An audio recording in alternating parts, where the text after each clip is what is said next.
꿀 향기를 살짝 맡았던 것 같아요. 나름 노력은 많이 했어요. 한 명을 뽑는데 제 자리였던 거죠. 아니, 이거 잘라주세요. 이거 안 될 것 같아요.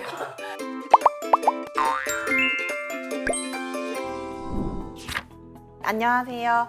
저는 식품의약품부 화장품 연구팀에서 근무하고 있는 연구사 조시연입니다. 저희 화장품 연구팀은요, 시중에 유통되고 있는 화장품이나 위스탁 화장품 등의 안전성 검사를 하는 업무를 맡고 있습니다. 안녕하세요. 바로 옆팀 약품화학팀에서 근무하고 있는 3년차 공무원 최정은이라고 합니다. 시중에 유통되고 있는 의약품의 안전한 품질을 보장하기 위해서 유통의약품 품질 감시 업무 하고 있고요. 국내 최초로 수입되는 의약품에 대한 품질 검사라든지 마약류 의심식품 검사, 약대생들 실무실습 지도, 연구 업무 이런 것들 진행하고 있습니다. 안녕하세요. 저는 생활보건팀 보건연구사 김다희라고 합니다. 방사능 검사 업무와 방사선 조사 검사 업무, 그리고 곰팡이 독소 등의 업무를 진행하고 있습니다. 그리고 이제 저는 연구원에 온 지 한 4개월 정도 되었는데요. 그 이전에는 이제 서울시청의 감염병 관련 부서에서 2년 반 정도 근무를 한 이력이 있습니다. 저 같은 경우에는 타 직렬을 준비하던 공시준비생이었는데 그 직렬 중에서도 보건연구사라는 직업도 있다라고 소개를 받고 확인해보니까 이제 자격 조건이 돼서 그렇게 해서 지원을 해보게 된 것 같아요. 저도 마찬가지로 지인분께 소개를 받았었는데, 이제 대학원을 졸업하기 2달 전에 사실 이 지방보건연구사라는 직업을 알게 되었습니다. 그래서 사실 사기업을 준비하다가 이제 급하게 이렇게 시험을 준비하게 되었는데, 학부 때부터 이 보건연구사라는 직업에 대해서 좀 더 소개받고 알게 되었다면 더 좋지 않았을까 하는 아쉬움도 조금 남습니다.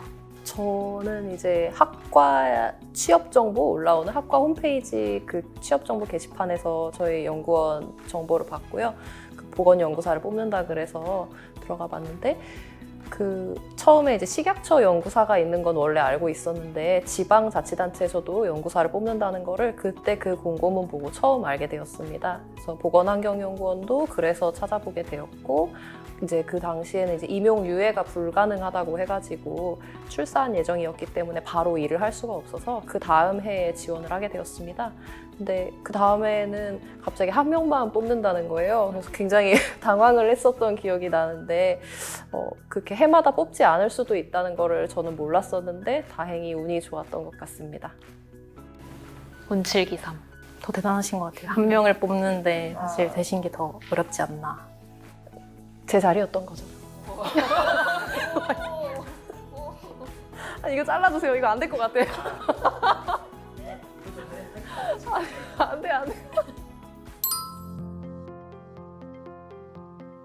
아무래도 서울에 있다는 메리트가 제일 좋았던 것 같은데요. 저희가 검사소도 있고 여기 본원도 있지만 여러 곳 모두 발령을 받아도 어쨌든 간 다 지하철로 버스로 다닐 수 있는 서울시 내에 있는 곳이기 때문에 저는 그게 가장 큰 메리트였던 것 같아요.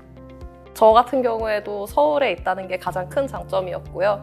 이제 저희 분야 같은 경우에는 직장 알아보려 그러면 다 경기도나 이렇게 좀 멀리 갔어야 됐기 때문에 또 가족이랑 붙어서 지내고 싶은 마음도 컸고, 그리고 또 이제 아이가 있다 보니까 일과 가정 양립 병행할 수 있는 그런 직장을 찾으려고 했었는데, 좀 서울시가 굉장히 육아 친화적인 직장이라는 점에서 매력적으로 다가왔습니다. 무슨 일을 하는지 찾아봤을 때에 제가 잘 할 수 있는 일이라는 생각이 들었었고요. 그리고 이렇게 잡플래닛 이런 데에도 회사 정보가 나와 있어갖고 찾아봤었는데 꿀 향기를 살짝 맡았던 것 같아요.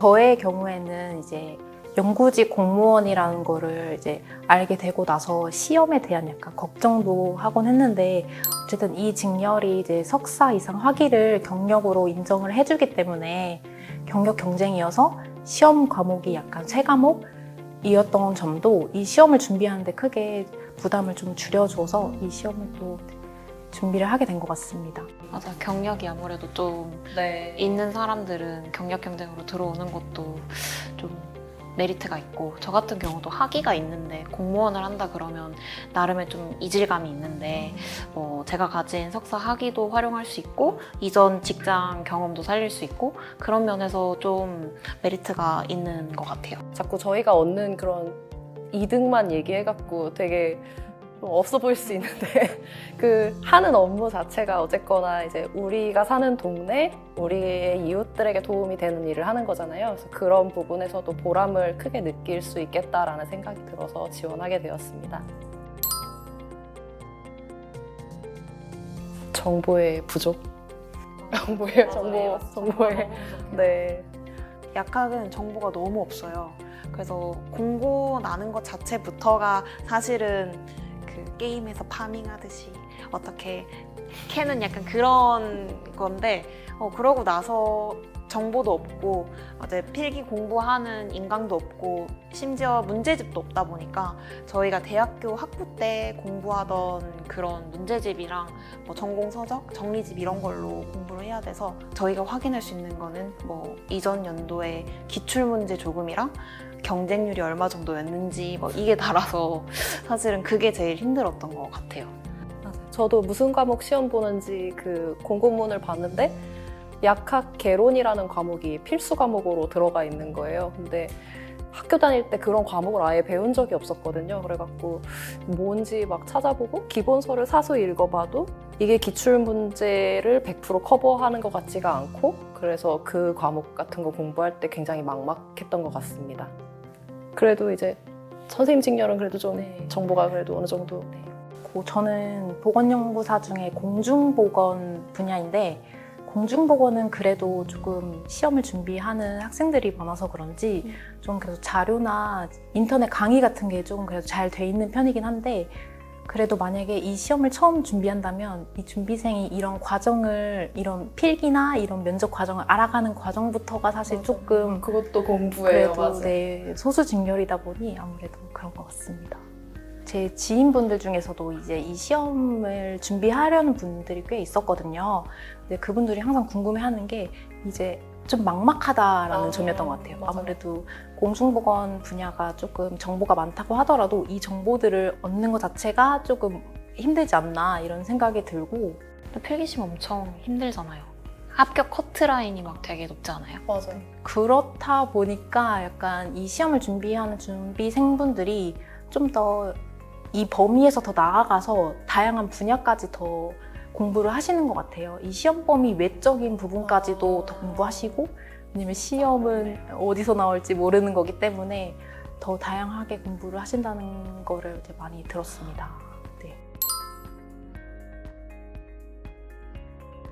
약학 분야 같은 경우에는 보통 공중보건 분야도 그렇고 3과목 정도씩 시험을 보는데 그러고 나서 합격을 하면 인성검사를 따로 치르게 돼 있고 그러고 나서 이제 면접을 보고 나서 이제 최종 합격자 발표해서 들어오게 됩니다. 저는 이제 약학 개론이랑 약제약을 보았고 이제 선택 과목 중에서 약전학이랑 약품 분석학인가요? 네, 그 둘 중에 고르게 돼 있는데 저는 이제 약전학을 골라서 시험을 쳤었어요. 공중보건 분야로는 공통 과목이 보건학, 역학이 있고 선택 과목으로는 식품화학이랑 식품미생물학이 있습니다. 다르죠. 많이 다르죠. 저도 이번에 알게 됐지만 공중보건과 약학도 굉장히 좀 차이가 있더라고요. 네. 얼마나 하셨죠?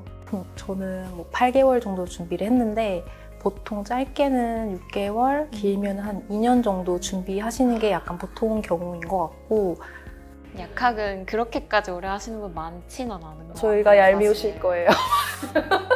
나름 노력은 많이 했어요. 저희는 일하면서 준비하시는 분들이 많으시고 졸업할 때 이제 아무래도 전공 특성상 그 국가고시를 보다 보니까 그 과목이 많이 겹쳐요. 시험 과목이랑. 그래서 보통 한 2달, 길면 2달, 짧으면 1달 그 정도 준비하고 많이 보시는 것 같습니다.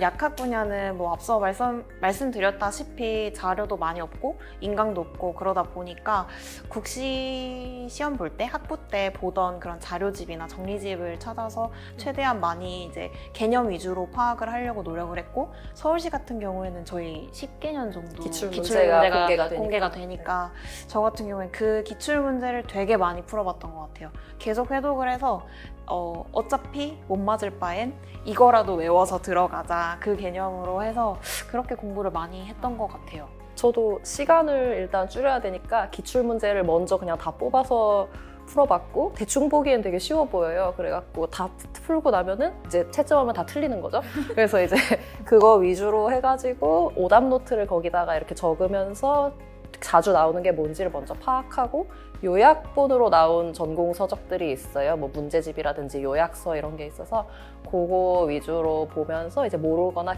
모르는 부분 이제 기본서 찾아보고 그렇게 공부했던 것 같습니다. 그리고 그 양무직하고 공통으로 나오는 시험 과목들이 있어요. 근데 이제 양무직 분들도 공부 이렇게 수험 기간이 길지가 않기 때문에 양무직 과목이 굉장히 쉽게 나오는 편이거든요. 그래서 그 과목이 아닌 과목에서 점수 격차를 벌려야 된다고 생각을 해서 그 과목은 당연히 다 맞아야 되는 거고 다른 과목을 잘 봐야 되겠다 그런 마음으로 준비를 했던 것 같습니다.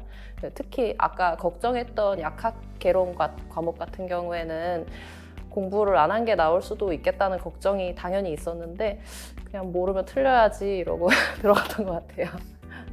네, 식품 미생물학을 제외한 과목들이 대체적으로 인터넷 강의나 기출문제들이 잘 마련이 돼 있어서 보통은 다들 이제 인터넷 강의로 공부하시는 걸로 알고 있고요. 저의 경우에는 이제 이론서 이제 회독을 많이 했고요.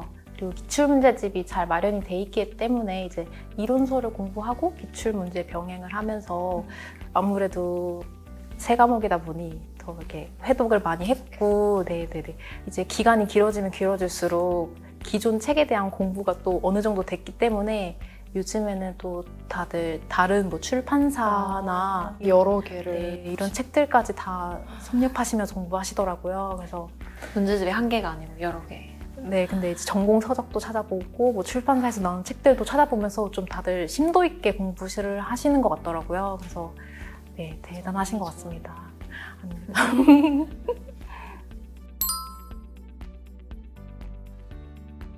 이 시험의 경우는 가산점도 굉장히 중요한데 기사 시험의 경우는 이제 5점을 취득할 수 있기 때문에 저는 이 시험을 사실 준비하면서 기사를 취득했거든요.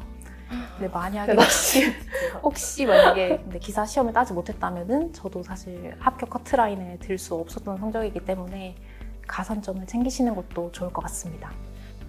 합격 커트라인이 정말 높으세요. 100점이 넘은 적도 있었고요. 공중보건 쪽은.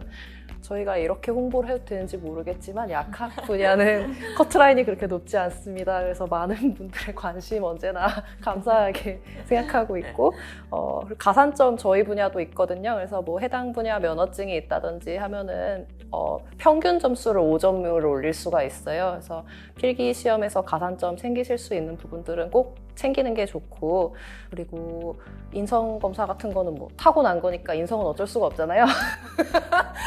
저는 다 풀지도 못했어요. 맞아요. 저는 인성검사 점수 별로 안 좋았대요. 나중에 알려주시더라고요. 필기 시험에서 이제 커트라인만 넘기시면은 저희 서울시 같은 경우에는 면접 그 평가 제도가 그 면접 우수를 받으면 무조건 합격이 되게 돼 있어요. 그래서 필기 꼭 1등이 아니어도 면접에서 엎을 수 있는 가능성이 항상 존재하거든요. 그래서 그렇게 생각하시고 면접 준비도 끝까지 최선 다해서 해주시면 더 좋을 것 같습니다. 하나, 둘, 셋! 네. 말을 많이 안 해도 돼서 좋은 것 같습니다. 2대1. 네, 그렇습니다.